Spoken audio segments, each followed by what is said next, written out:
close your eyes and watch your breath.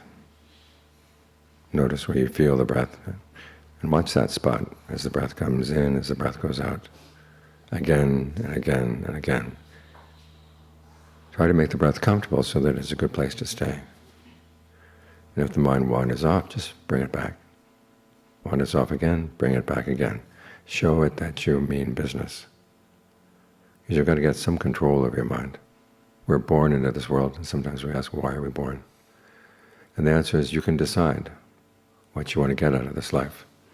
We know that life is going to be short. 100 years is considered long. But when it's over, it seems very short. In the meantime, what kind of good qualities you're going to develop that you can take with you when you go, and that you can use while you're here. Those are things you want to focus on, which means you have to get some control over your mind. So you can make up your mind to do something and you can really stick with it. This quality is called determination. And it requires that you have one overriding desire, or two or three desires that work together for your own well-being, for the well-being of the people around you. And anything else that comes up in the mind, you've got to learn how to say no. But the mind is like a committee, and we know what committees are like. Someone has said that a camel is a horse designed by a committee. Some things go into a committee and they come out very strange.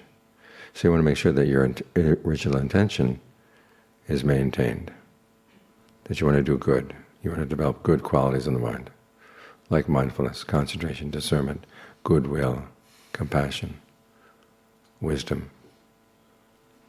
These things require work. They don't just happen on their own.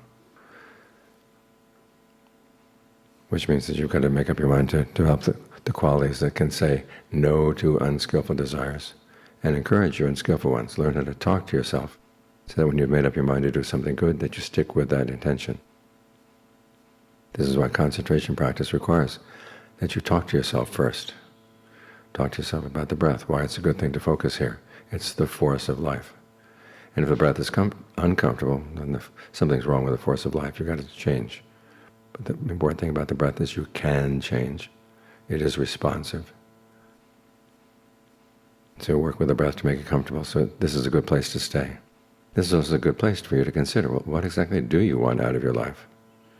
Here we are born as human beings. We wanted to be human beings. We may not know what purpose we had at the time, but we can make up our minds that we want to make sure it's a good purpose as we carry on.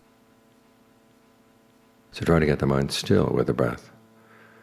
And when you come from that sense of stillness and well-being, it's a lot easier to make the right choices.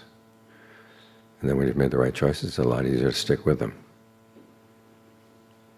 That way you can provide your own answer to the question, what is life for? What is it about? In a way that really does accomplish some good for you and for the world around you.